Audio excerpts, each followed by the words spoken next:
Še zadnjikrat v tej sezoni pa ob sebi pozdravljam Metko Spletko. Sezona gre proti koncu, ampak to ne pomeni, da bo ugasnil tudi čisto hudo, kaj ne? Živjo, Katja, živjo infodromovci. Ne poslavljamo se. Na čisto hudo bo še kako živahno, je pa to čas, ko me je zares zanimalo, katere vsebine so vas najbolj pritegnile. Na družbenih omrežjih ste si največkrat ogledali prispevka, zakaj je bolje izklopiti lokacijo na Snapchatu in kakšno je delo spletne vplivnice Tije. Ja, mnogim izmed vas se zdi delo na družbenih omrežjih sanjski poklic. A ne pozabite, tudi delo za družbena omrežja ne sme biti obveznost. Zanj morate biti ustrezno plačani. Če ste spremljali prvi prispevek o delu otrok pri nas, že poznate pravila. Delo otrok ustrezni organi tudi nadzirajo. Tudi v zadnji rubriki Spletk te sezone opozarjamo na čedalje več sovražnih komentarjev pod našimi objavami. Od tebe ne pričakujemo samo pohval in strinjanja. A če imaš o čem drugačno mnenje, je prav, da to poveš spoštljivo.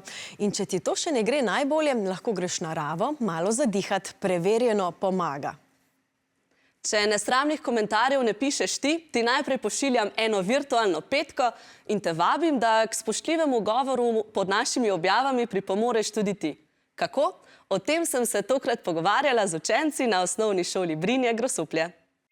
To je del videa, ki sem ga v petek objavila na Čisto hudo. A je svoboda govora res to, da blekneš in komentiraš čisto vse, kar ti pade na pamet? To, kar se dogaja v komentarjih na našem profilu, včasih res preseže vse meje. In zdaj bomo pogledali komentarje spodaj, ki sem jih dobila. Marš, pol pa izklopite komentarje smrduhi gnili. Tih bod. Kva joka ženska? Ne vem, če oni dejansko mislijo tako resno, ampak jim je to joke. Ja, zelo veliko je tega, da je smešno, ampak nekaj, kar se tebi zdi smešno in bi mogoče iskreno, če bi ti dobil tak komentar, bi se mu smejal.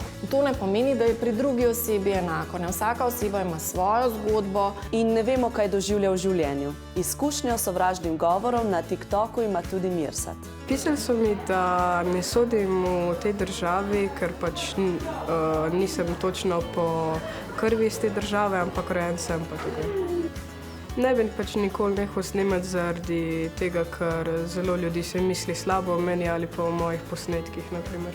Te ljudi ne poznam, tako da njihova nesramnost se me točno ne dotika. Včasih pa ne zmoremo biti tako močni in se nas ti komentarji lahko zelo dotaknejo.